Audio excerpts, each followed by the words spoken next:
And we are back on the build phase. I'm Mr. Ben, and today, for the first time in a year, we're going to open an actual full versus expansion. Now, this is a cigarette pack expansion, so it's a 55 card box, so it's not a full versus expansion, like a 200 card box. But this is the first actual expansion we've gotten in all of 2022, and I could not be more excited for it. So before we crack the shrink wrap on this, we've got, as always, our versus description of the expansion here on the back. Wanda Maximoff and Vision find themselves in an alternate reality where they have a loving family and no one has ever heard of the Infinity War, except maybe Wanda. This new issue of Versus System 2 PCG, initiating the Disney Plus arc, expands on popular characters from Wandavision. Start tweaking your deck with Wanda and Vision and warp reality around your opponent. So this is the first actual cards in hand that we have from the Disney Plus arc that we're going to be going through. We're also going to get a Falcon and Winter Soldier and a Loki expansion. So, man, I know. We got crossover this year, so this isn't technically the first versus cards at all for 2022, but for a lot of us, crossover is not the same level of excitement or engagement from the community as an actual full versus expansion would be. So this feels different. This hits a little different than crossover coming out would have. So looking at the box, the black and white Wanda and Vision is not my favorite part of the WandaVision series as a whole. I think it's the two weakest episodes in the series, but it's also where the series starts. So them putting that on the box art, I feel like that's probably the right call, even if it's not the most eye-catching. Oh, it looks like my mic's peeking out here. Hang on. Even if it's not the most eye-catching or amazing-looking artwork, I think it fits thematically for what this set is supposed to be. Okay. Got our instruction sheet here. Now, someone I did see on the Facebook, I think it was Facebook, might have been Discord the other day, kind of complaining about how there's keyword powers that are not defined on the small sheets, like in the instruction books, and how there's some sets where there's keyword powers that are present. There's no explanation of it. Just take this as another chance to shout out the fact that all the rules are available on Upper Deck's website, and also if you use the Pocket Verses app and search for that keyword, you will inevitably find the first card on which that keyword appeared, and for the vast majority of cases, there'll be reminder text there. There are, of course, exceptions like Wyatt Wingfoot. There's no card anywhere where his game text is explained. You have to go to the instruction book. But something like Ferocious, well, yeah, now it just says Ferocious or just says Hunter on the cards. If you use Pocket Verses and search for that keyword, you'll find who was Ferocious in the first set. Sabretooth, I think, and I think the first appearance of Hunter was on X-23. So you find those cards, and those cards have the reminder text. So that's a quick shortcut way to try to find the answer to what a keyword does. Also, of course, the Reddit. I don't know how I forgot to shout out the Reddit. So, kind of glancing over, nice to see Vito here on the credits for it. Someone coming from the Versus community to now work on the game. That always feels good. We'll set the rest of this aside and let's get right into the cards. So, we're going to start with Wanda Maximoff. So, she has AKA Scarlet Witch. She's a 1/6/4, flight and range. Build phase, pay a blue, search your deck for a hex location, reveal it, and put it into your hand. When a hex special location appears on your side, Wanda gets 1 experience. So one of the big questions I had for this set was how many hexes are there, and are there different ones? Now, I know some of these questions have been answered. I've been trying really hard since this came out to avoid interacting with any of the spoilers on Discord or on the Facebook until I could have the cards myself and look at them. So look here, it looks like the answer to that question is no. So there is one the hex. So the way this is phrased as for a hex location, it probably should have just said the hex. No playtester shout out. Oh man, who are the playtesters here that I need to shout out? Buckeye and Friends is calling me out in the chat here. We got Cody Banks, Roland Christie, and David Robbins. So yes, shout out to all of those guys for all you guys do in various different capacities for verses. My bad. I didn't fully read the credits there. Okay, so there's only the 4 hex locations. You have to hit at least 2 of these in order for her to level up, and it requires a blue to do that. That could be a tough level up. Absolutely could. You could also have it in your opening hand and level up on 2 without having to spend any blues. So there's that to consider as well. This puts her in that kind of rare territory where Rogue lives, where you absolutely have to have the blues. If you don't get the blues, you're going to lose the game. But once you have used them to the point where you're leveled up, now you don't need the blues anymore at all. So cards like Latent Mutation or supporting characters that have blue superpowers, other outlets for those blues is probably something this deck is going to want. Once she gets level up, still aka Scarlet Witch, she becomes a 5/7 from a 1/6, so a pretty decent bump on the attack, not as much of a bump on the buff, but that's okay. She goes up to 5 health, which I think is absolutely essential. The idea of a 4 health main character feels kind of ridiculous at this point. Welcome home. Pay a red, put a level 1 Vision main character from your memory pile onto your side. Now, this was one of the big questions because we didn't know. Oh man, Vision has 3 levels. We didn't know what Vision was going to be like, so it made it really difficult to analyze what Wanda was going to be like. And even in a casual environment, if you don't know what she's doing, it's hard to know what she's doing, for lack of better phrasing. So in order for her to get to from level 2 to level 3, you have to get Vision to level 3. So let's set her aside for a moment and let's walk down Vision lane here.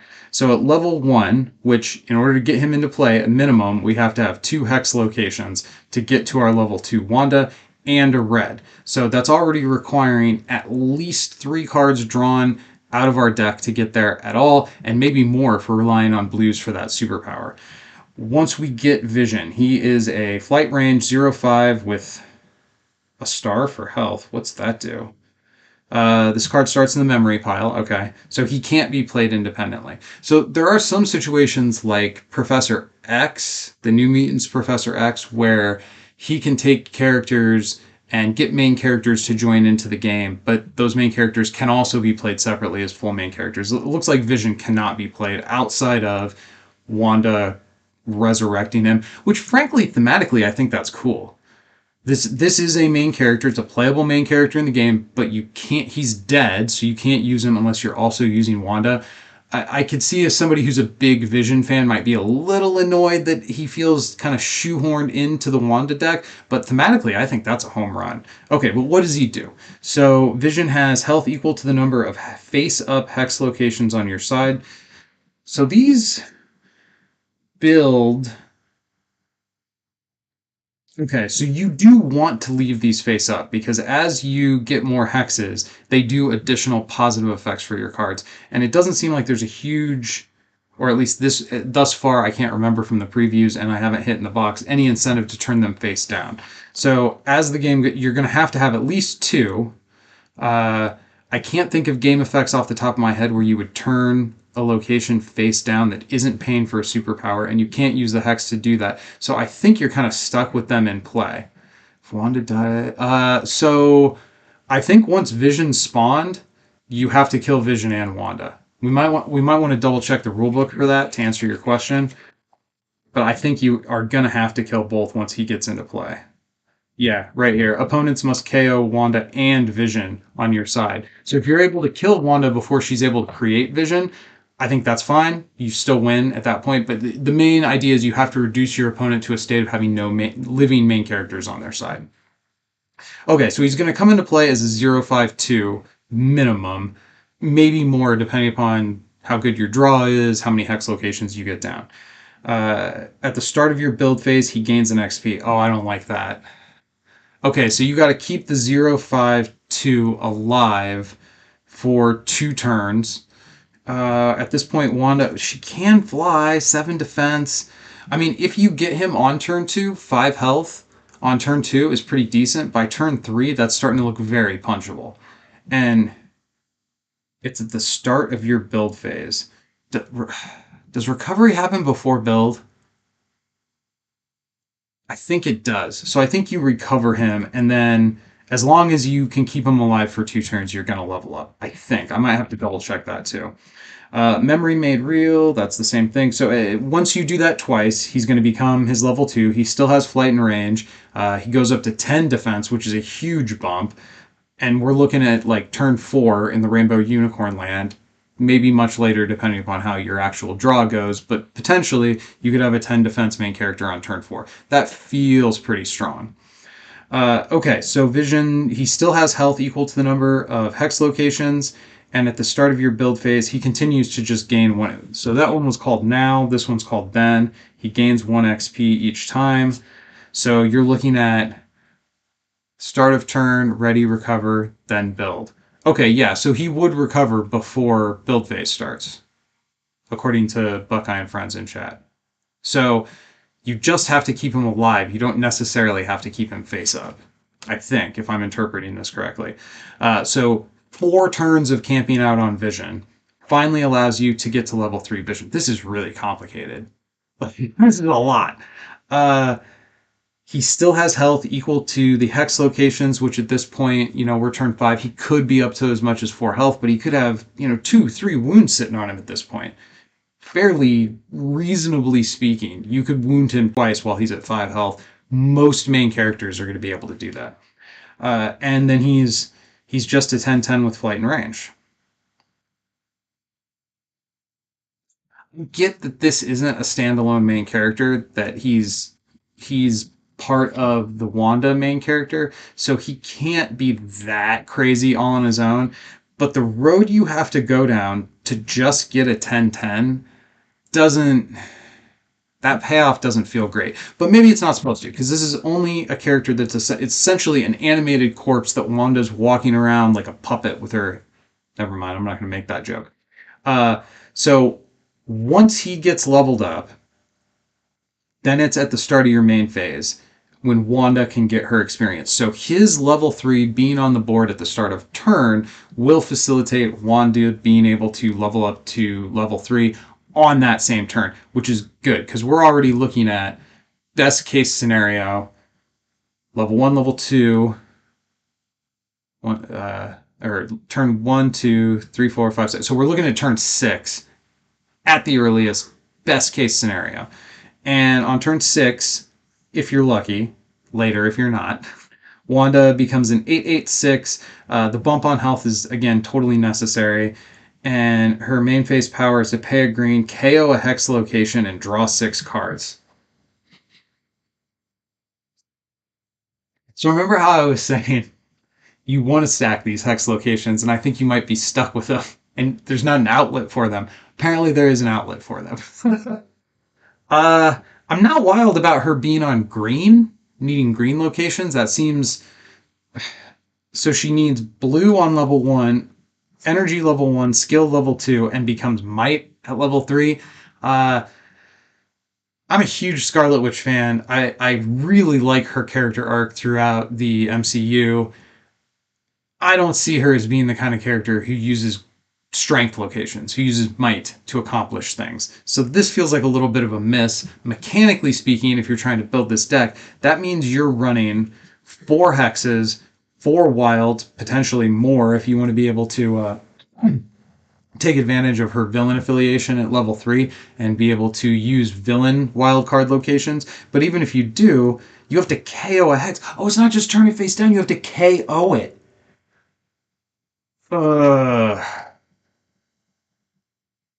So you have to go down a resource to use her ultimate power. That feels so bad. Okay. Well, to be fair to the card, I could totally envision a situation where you need, and it's a main phase power, so you can't even do it to try to dig for a drop that you need on that turn. Oh no, I want to like this. So there's a lot going on here. Just for the main character package, not even counting Wanda's superpowers, we're looking at this many cards. You got your 6 main characters plus an over. This is a 10-card main character package. And really, realistically, you're going to need to also run 4 wilds for heroes for Wanda, 4 blues, and 4 reds. So you're looking at kind of a massive package to support what is okay. So level 1 is bad, level 2 is annoying, and level 3 is pretty okay but kind of boring. The boring part's fine, but 0-5 is not a good stat line. 0-10 is annoying for your opponent to get through, but it's not going to stop a lot of decks. 10-10 is reasonable, but by turn 6, that's not even like that big of a stat block. She goes 1-6, 5-7, 8-8, which is a little bit more reasonable of a main character stat line journey. But then her like big payoff power, yeah, drawing 6 cards is huge. So the only time you do this, I guess, is if you're trying to set up for a kill next turn. But you're going down a resource? I don't know. That doesn't feel good. Okay, we're going to set these aside. I'm going to come back to Wanda. Now that I know all the ins and outs, I'm going to let that marinate in my brain, and we're going to move on to some other stuff here. Let's look at Monica Rambeau. Okay, so at level 1, she is a 2/5/5 with range. Pay a green, move Monica to your front or back row. So she basically has mobile, but you have to pay a green to do it. That feels bad. 3 times through the hex, when Monica moves to a different row during your main phase, she gains 1 XP. Then put a +1/+1 counter on her for each XP she has.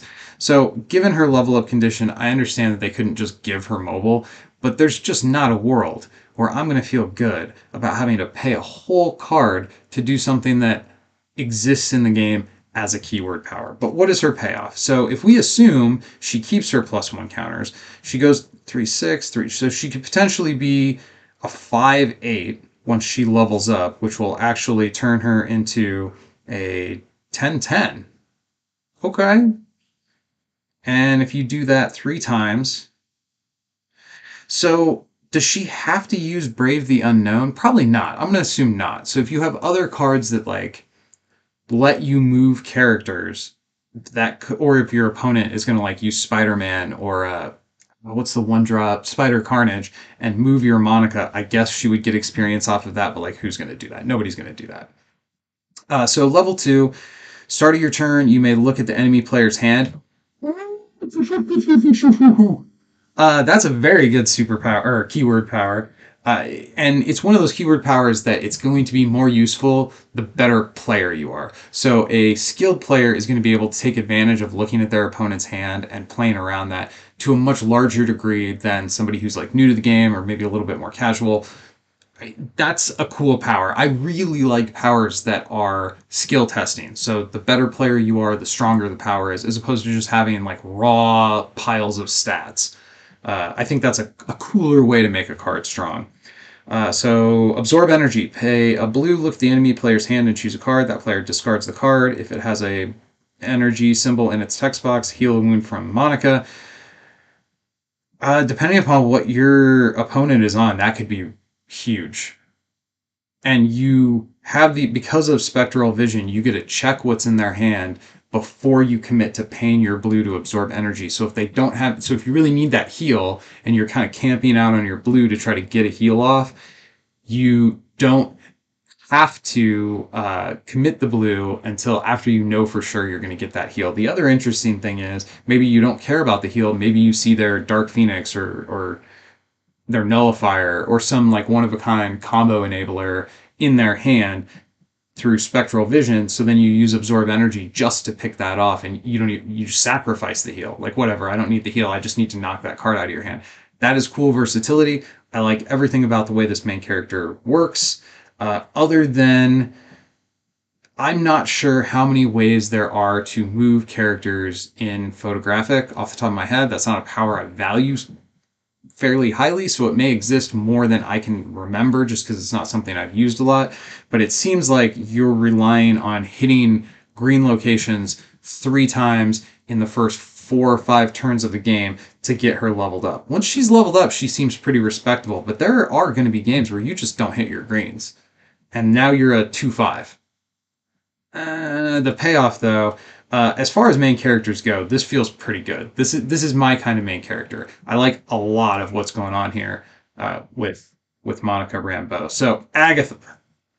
Now this was a character again. I was really excited to see what Danny and Ben did with Agatha. Nosy Neighbor. At the end of your turn, reveal the top card of the enemy deck, then read the title of that card out loud. I kind of vaguely remember this one from spoilers, but I feel like it's been so long, I kind of forgotten what a lot of these do. She's a 0/7/5, probably should have started with that. When the enemy player plays a card with a title you have read out loud with Nosy Neighbor, Agatha gains 1 XP. Now, I remember my question here was, is Nosy Neighbor cumulative? So if I reveal a card turn 1, but they don't play that card until turn 3, do I still get the experience? And I think the answer was yes, but I don't totally remember.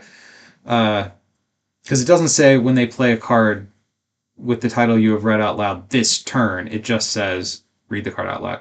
So if your opponent's top decking the back end of their deck at the beginning of the game, she's never going to level.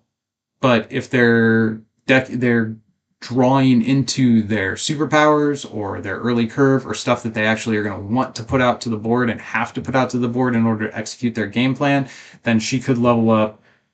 I mean, man, if you see a Sentinel, if you see a Sentinel on turn 1, you could be leveled up on turn 2, depending on how the person's playing those Sentinels. So what do you do once you level up? Hopefully your stats stop sucking. So she becomes a 6/8/5, gains flight and range. So that's all much, much, much better. That's a much stronger main character. At the end of your turn, reveal the top card of an enemy deck. You may put it into its owner's KO pile. Now this, again, this is choice that I really like. So yes, every card in your opponent's deck is going to be a good card. People aren't going to put bad cards in their deck. So the easy and obvious answer is just treat this as an automatic mill one. Just burn the top card off their deck, reduce their resources while keeping yourself alive. That seems like a real surface level and totally acceptable way to play it. The other way to look at this is look at what that card is. And if your opponent's going to top deck into a 1-drop going into turn 7, maybe you let them go ahead and draw that 1-drop. I mean, not if it's a Sentinel, probably, but there are definitely situations where you can ensure that 50% of your opponent's next turn draw is going to be something they don't need. And that feels pretty good. Whether you're using it to mill or, sorry, for people who didn't play Magic, mill is when you take a card off the top of the deck and put it into the KO pile. So you're either using it to mill or you're using it to screw up their draw. Either way, so there's disruption on both ends of it. I like it a lot. That's exactly the kind of power I want to see on a level 2 main character, honestly. Surrender your magic. Build phase. Pay a blue. Remove all plot twists in an enemy KO pile from the game. Whoa. For the rest of this game, you may play those plot twists, ignoring team restrictions. If a plot twist played this way would be put into a KO pile, put it on the bottom of its owner's deck instead.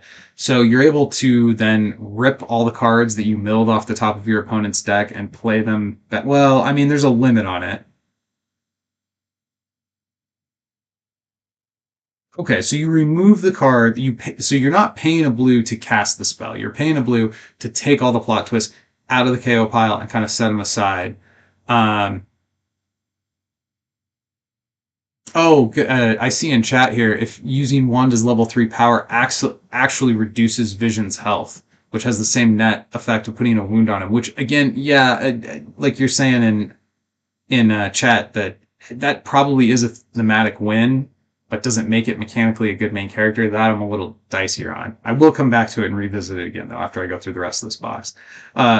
But surrender your magic. So when I initially read this, I read it as pay a blue, pick a plot twist out of the KO pile. No. You pay a blue and you get all the plot twists in their KO pile. And as you use them, they go back into their deck. Now, that could be a double-edged sword. There's certainly going to be matchups where you don't want to feed your opponent the ability to get their plot twist kit again. And if you're playing against a deck that isn't using a lot of plot twists, her entire level 2 surrender your magic power is just blank. It just doesn't do anything, which means potentially the blues in your deck aren't doing much either. You know, if you're going all in on Agatha, you're probably not going to pack a lot of characters that use blues as well, because you don't want to be eating off the same plate. The way to quote the way Marcellus puts that. Overall, I really like this main character, but I could completely see matchups where she just gets hosed because there just aren't like her level 2 is okay, and the Salem Witch power is good regardless. But if you're not getting that payoff with Surrender Your Magic, I do think her power level goes down some. And there is such a thing as decks in this game where people just don't run plot twists. Like it's not super common, but I mean, I'd say setting aside kind of the edge cases, like the decks that don't want plot twists at all, and the decks that use tons of plot twists, like Willow, Dark Willow, your typical deck, I'm guessing, is somewhere in the like 4 to 10 range in terms of plot twists. So that's not a huge percentage of your overall deck. So I could see matchups where her level 2 doesn't do a whole lot, but most of the time you're going to get some value out of it, and you're going to be able to, through Salem Witch, potentially get that value without your opponent having to having without your opponent first having gotten that value against you, which feels pretty good. All right, moving past the main characters, we're going to look at Jimmy Woo. 2/2 range. When Jimmy Woo appears, choose an enemy player, then name a card. That player can't play cards with that title until Jimmy Woo leaves play. So this is probably... I could see this actually playing really well with Agatha, in that maybe you take a look at their hand and they have two drops to choose from. And you... Sorry, but somebody wants to talk to you outside.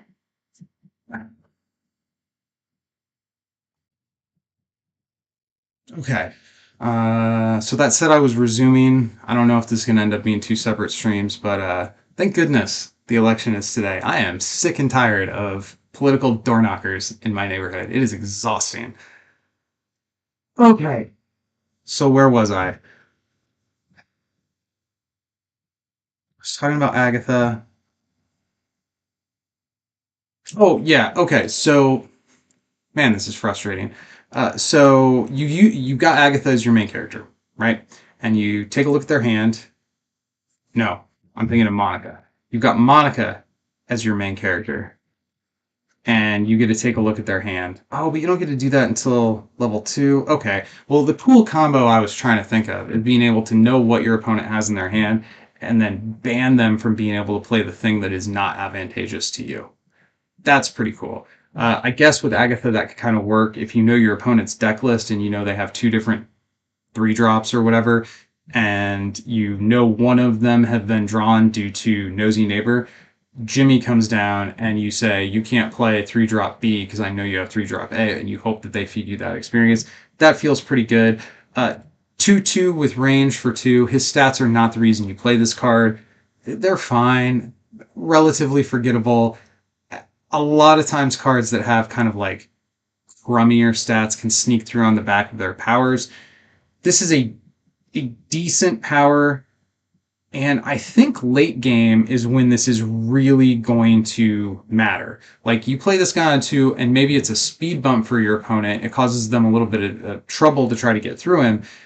But where he's... And that's fine. But where I think he's really going to shine is when you play him on, like, turn 7 and say Sentry. And now your opponent isn't able to play their big top curve bomb drop. Or you say, like...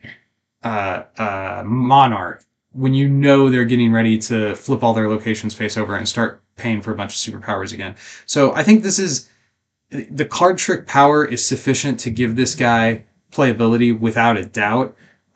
His stat block is pretty weak, but it's fair for the drop. I think this guy's going to see play. Also, I just like Jimmy, like on the show. I like his character. Darcy Lewis. So she's a 3-cost 0/3/1. I do not remember what she does, but I think I liked it when we saw these previews 100 years ago. Hacker. At the end of your turn, choose an enemy player, then name a card. That player discards a card with that title. If they don't have any, they reveal their hand. Man, there is so much letting you look at the opposing player's hand stuff in this box. It's really kind of incredible. This is very good. When you combine it with Agatha, so you have an idea of what they're drawing, or you combine it with Monica, so you know exactly what's in their hand. Again, with Monica, it's going to be a little bit later in the game. And at 3 costs, Darcy is kind of getting onto the outer edge of what's reasonable for a tech card. Often tech cards need to be in the kind of 1 to 2 cost range to really be flexible enough to fit into a large variety of decks. At 3 cost, that is starting to be a big ask from your resource pool, particularly if you want to weave it into like a later turn and get advantage of this effect once you have a leveled up Monica. Overall, I do really, really like this effect, though. I like the ability of forcing cards out of your opponent's hand. Definitely something Photographic Universe doesn't need any more of. It's crazy how much discard there is in Photo already. And this is like targeted discard. And if you don't get the discard, you get to see their entire hand, which is also a lot of information. Overall, I like this card a great deal. Both Jimmy and Darcy have real play applications, like competitive play applications. Are they going to be like fun, flashy cards? No, but they are. They're good. They're good, solid cards. All right, Monica Rambeau. She is a 5/3/1. She has range, and she cannot strike or be struck in melee combat. So, if you know your opponent is playing a bunch of melee characters and they're not really going to be able to come at her with range, potentially you could put her up front and use her as a body blocker where they just don't have a good way to get through her. There is enough range in the game, though, where I think more likely you're going to play her out, you're going to shoot somebody with her, and then your opponent on their subsequent turn is going to go, oh, okay, I want to attack. Oh, hold on. And it's going to be like one turn where they have to maybe declare a suboptimal attack to get that range strike in at her. I think there may be some applications for her, but this is not a card I'm like real excited about. I think if you're a Monica Rambeau fan, this is what you're excited about more than this. 5/3 is okay, but you can only hit something if she's in the back row and you're using her as a ranged attacker. Feels a little narrow. Often in the history of Versus, when we've seen cards that ask a lot of you and have like tricksy, like that, I'm skeptical that that card is going to pay off. Moving on to Quicksilver. Oh, it's funny that it's in quote marks. Not the first time they've used quote marks to kind of like play a little joke. Last time it was around a team symbol, though. So he's a 4-cost 7/7/2. Now, if you've been a fan of this show for a while, you have probably heard me talk about 4-mana 7/7s. 4-mana 7/7s are my jam. This is my kind of bread and butter card. A totally bloated stat line. You're getting way more stats than you're paying for. I like 4-mana 7/7s. What do we get for our 4-mana? I guess 4 recruit point in this game. 4 recruit point 7/7s. Superhuman speed. In combat, Quicksilver strikes an additional time and before each enemy character. So I'm not sure how to read that sentence. In other examples where we have talked about characters striking an additional time, they do that at the same time. So he strikes an additional time, says to me he attacks for 14 damage while in combat. But then the rest of the sentence is and before each enemy character. So does that mean he gets to hit for 14, then like at the same time window of like when Ferocious would hit? So he gets a 14 damage for Ferocious, then he gets a 14 damage during the regular combat step? Or does this mean he gets 7 attack during the Ferocious attack window and 7 attack during the regular attack window? I am not sure. Okay, so Buckeye and friends here saying it's before. So, okay, that leads me to believe that he gets Ferocious and so he hits for 7 during the Ferocious timing window and then 7 during the regular. So that's pretty ridiculous. I mean, that's basically double strike for my old school Magic players. And then he has the power Pietro Maximov. It costs a blue and a yellow. Quicksilver's base attack and defense becomes a 0/1. His health becomes a 1. Now, shouldn't that have been... That shouldn't be the name. Like, this power should not be called Pietro Maximov. This power should be called... what was the guy's name? It was something Boner. Ralph? Ralph Boner? Roger Boner? Whatever the guy's name was. If this is essentially like breaking the spell of her brother still being alive, like in the show, and then it was revealed to us that the character in the show wasn't actually Pietro, it was just some dude named Boner, the theme of that, this power should be called Boner, right? That seems like a missed opportunity. I mean, setting aside the name of the power, everything else about this card is excellent. He's a really powerful card. I love a 4 mana 7/7. 2 health is ridiculous. Even if your opponent chooses to pay the blue and the yellow to make him 1 health and then attack him and kill him, you've already been able to strike twice with him because he strikes twice whenever you attack with him. So you get two turns worth of value out of this character in 1 turn. Your opponent is going to have to commit at least 3 cards to get rid of well, not 3 cards, 2 cards plus an attack. So like 2.5 cards worth of value to clear your 4 drop off the board. This is great. This is truly great. Okay, so we'll set him aside. Moving past Boner to Vision. 5 cost, 8/8, who has health equal to the number of hex locations. I like this way less on a supporting character than I do on the main character. Oh gosh, and you know what? If we're actually going to evaluate this, let's say he has 2 health. That means he's not an 8/8. That means he's a 9/9. And if he has 3 health, he's a 9/9 with dodge. Wow. Okay, so this card might be a little difficult to provide on-the-spot analysis for as well. But let's try. So, Vision, he is a 5 cost, 8/8, who has health equal to the number of hex locations, which means he's probably... Where are you going to play this card? Like, I mean, I guess the Hex is generally a buff utility kit that can be used on any hero-affiliated supporting character. So there could potentially be a deck where you're running these Hex locations just for the buff text on them, and you're not concerned at all with how it affects your main character, level up condition, or her Russian nesting doll sub main character. So there could be. My initial thought was, well, you'd never run the Hex without Wanda and Vision, so you can't run this card. But that's just not correct. That was a dead end thought there. Main phase, pay a yellow, choose a character who shares a mantle. For each face-up character with that mantle, you may hide it or daze it. Okay, now I remember this guy from the reveal articles, and I remembered that I didn't like this power. So you could hit the opposing side if they're running characters with mantles, and you could get them out of the way. I don't think that's the reason you would ever run this guy, though. If you're running this guy, you're going to use this power to hide, or maybe the reason you can daze it is because you're knocking, like, what's one of those crappy equipments that came out in Civil War? Trank darts? That doesn't seem right. Inhibitor chip, I think it was called. But you're trying to knock a crappy equipment off of you. I guess. Like, why would you daze your own stuff, though? Because doesn't hiding knock equipment off? It's weird to me that it lets you do both, but whatever. Okay. Overall, a 5 cost 8/8 who might not have any health because you didn't draw your 4 hex locations, and I don't think there's a way for you to search for those hex locations. Doesn't seem very good. Doesn't seem very good.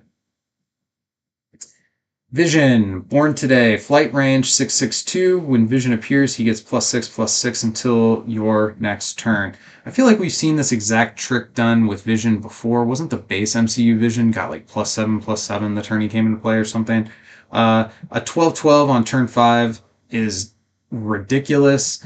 A 6/6 on turn 6 is not nearly as good, but at that point, you've probably already got your value out of them. If you need like a big flyer that can smash through a countered up in the air blocker, knock those counters off, knock problematic equipment, get that isosphere out of here. This guy seems like just a brute force. If I'm having to choose between the two of these, I'll take the guaranteed 2 health over the hex-based health every day of the week, and I will take... Oh, that one came in with -7/-7. So the opposite. So this guy is quite better than the MC. Thanks. I assume it's Dave, but Buckeye and Friends. This guy seems much better. A 12/12 5-drop, that's great. I'd play that. Even if it's just for the turn, he's going to get some work done for sure. Agatha Harkness, immortal, so whenever she gets KO'd, she gets shuffled back into her owner's deck. Flight range, 9/5/1. There's a lot of flight. Isn't flight supposed to be like rare in Photographic Universe? There is so much flight in this box. It is out of control. This is just a whole box full of wings. You know, the argument when we were presented with photographic was that it would be a smaller card pool, which of course becomes less true over time. And the cards would individually be a little bit more powerful, but that would be offset by the fact that you have less flexibility, less options. Now that we have all these options, is photographic just straight up better? I think it is. I think photographic might be better than illustrated as we get more cards for it. Okay, Agatha Harkness. She's villain affiliated. I think the first villain affiliated card we've seen. No, Pietro was. Boner was also villain affiliated. Uh, so she is a 9/5. Immortal. Take from the undeserving. Pay a blue. Choose a printed keyword power on a face-up enemy character. Until Agatha leaves play, that character loses and can't gain that power, and she gains it. So this is just add this to the Mordo Killmonger villain curve, and it just there's so much discard in photographic now, and then on top of it, there's so much like power neutralization and power stealing. Really disruptive stuff on the villain team. Overall, the 1 health I do think hurts this card. For a 6-drop, you're paying for a 9/5. I guess you have to give her 1 health though. If you're going to give her a power like this, I mean, Killmonger gets to come in and steal stuff and doesn't even have to pay for it. She's playable. She's absolutely playable. I think it remains to be seen how much power steal. Like, is it just better to play Killmonger and not have to worry about pairing this with the blue for the combo? That might end up being the case. I certainly think as a 6-drop, this is a playable card. All right, Scarlet Witch, 7 cost, villain affiliated, flight range, 7/10/2, also Wanda Maximoff, and main phase, pay a blue, choose an enemy player, remove the top card of their deck, the bottom card of their deck. This is silly. A random card in their hand and a random card in their KO pile from the game. Then repeat this effect for each time Scarlet Witch has already used this power in this game. What? So chipping away at the KO pile probably doesn't matter. Chipping away at the hand and the deck seems ridiculous. If you pull this off 3 times, you're going to have chipped 6 cards. So for 3 blues, you remove 6 cards from your opponent's hand, spread out across 3 turns. Oh, that seems ridiculous. Yeah, good shout out, versus TV. She is the 7-drop the Dormammu deck has always wanted. Wow. Although if you're not leveled up with Dormammu by the time you hit turn 7, you're probably in trouble already. This is generally good. The problem with this being a 7 cost though is her power doesn't get out of control until you've used it a couple of times. How many games are kind of already decided by the time you get up turn 7, turn 8, turn 9? Like, a lot of games don't even reach that. Not every game. Our game has gotten a lot slower over the years as more healing has been added and more control effects have been added, and it's less aggro focused than it once was, but it's still, generally speaking, the player who's turning right and making good attack lines tends to come out ahead in most versus contests. So overall, realistically speaking, are you going to be able to use this power 7 times? Probably, or 3 times? Not without ramp. I think, like, if you're in some kind of a ramp environment and you're getting Scarlet Witch out on like turn 5 or 6, the chances of being able to get multiple uses out of this power, of course, go up significantly. The more uses out of it you get, the better the power actually is. Man, could you imagine a card like this if you had access to Monarch from Illustrated? It's just boom every turn. It'd be like the most powerful tool a tuck and pass deck could ever want. I think she's definitely good. Is her power going to be like the most decisive thing ever at that? I mean, there is a chance you get to turn 7, your opponent doesn't even have any cards left in their hand because they've gassed it all out onto the board already. Those kinds of things are going to happen. But overall, I think that's a very playable 7-drop. Okay, Darkhold costs 2. Can only be equipped to an evil character. It's villain affiliated. When you play your first plot twist each turn, draw a card and choose an enemy player to discard a card. Why is there so much discard? Yeah, that's good. Arguably better than the Darkhold in Illustrated. I think objectively better than the Darkhold and Illustrated, actually. Okay, Agatha all along. Choose one. Search your deck. So build phase. Search your deck for one Agatha Harkness supporting character and reveal her. Put her into your hand. Or you pay 2 less to recruit Agatha Harkness supporting characters this turn. Or put 3 +1 counters on an Agatha Harkness supporting character on your side. It's a little disappointing to me that this has like no interaction whatsoever with her main character. Like if you're gonna build, like if somebody's a real Agatha Harkness fan and they want to use Agatha Harkness stuff, is the supporting character where they're gonna put all the, and you can even play the supporting character until turn 6, which means if you're running this and the supporting character, then how many plot twists in your deck, like, just don't do anything until turn 6? That doesn't feel very good.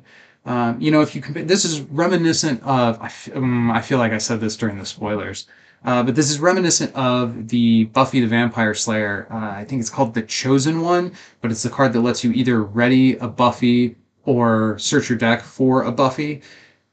That works with either the supporting character or the main character. So she has, in old verses, we called it legend support. So she has legend support, either one. Oh, I guess the maker, yes, that's true. You could spend this and make her cost 2 less so you could get your Agatha out on turn 4 and maybe get a little bit more of it. So, but then what are we hypothesizing? That you're going to spend one of these to play the 6-drop on turn 4 and then have another one to drop some counters on it? How all in on the Agatha supporting character deck are we going to be? That feels a little janky. I'm going to play it.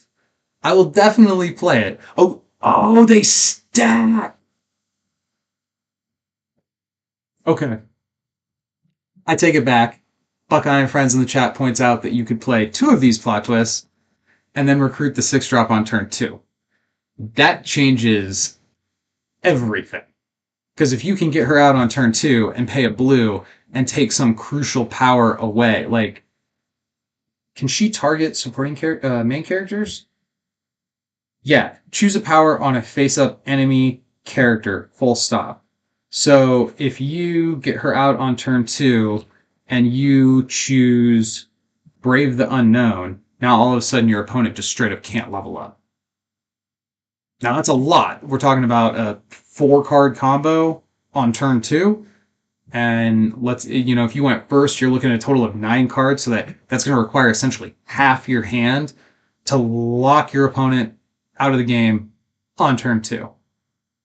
Well, I shouldn't say lock them out of the game, because eventually you're going to be able to get to that 5 defense. There are certainly main characters who can produce 5 attack on turn 2, but if you're going for that kind of combo, you're not going to leave her up front where she's vulnerable. You're going to drop her into the back, right?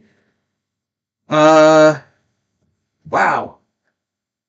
Yeah, there's something there. I was being too critical initially. Thank you for pointing that out in the chat. I appreciate that, guys. Okay, Wandavision. Ready Wanda Maximoff on your side, heal and wound from vision on your side. Sure. Okay. Yeah, this is the kind of legend support kit that I was talking about. Like, this directly plays into using the Wanda main character. This card exists for the Wanda deck, the Wandavision deck. And that's fine. I'm fine with that. I fully acknowledge that if we're going to get into the world where we're printing very specific cards for one deck, like this is, I don't think this card is gonna see a lot of play outside of the Wanda deck, probably. And I do acknowledge that if we're printing cards that only work with one main character, only work with one deck archetype, those are card slots that are being taken away from potentially more flexible, more versatile stuff that they could have put in the box instead. And taken to an extreme, I would agree that that's not a healthy place for the game. That's not where we necessarily want to end up, where every deck is so hyper-specific that each box essentially gives you the tools to build a single deck, and those cards aren't good anywhere else. I don't want to live in that world. The thing is, we don't live in that world. There's no evidence that that's going to be the case yet. And taking the time, if you're going to take the time to give us a very catered, very specific, type of card that's only going to work with a certain like main character composition, this kind of box is exactly the place for that. Like, WandaVision is Wanda and Vision's story. So if you're going to give us a card that really brings that main character deck together, this makes way more sense to me than if they had like a Monica Rambeau specific plot twist. That feels a little bit. Again, I ranted about how much I like that Monica main character, but I don't think that character is thematically as deserving of card specific stuff the way Wanda and Vision are. So again, I'm kind of talking out of both sides of my mouth a little bit. I am sensitive to the critique that could be made that we want cards that can find homes in more than just one deck. Generally speaking, yes.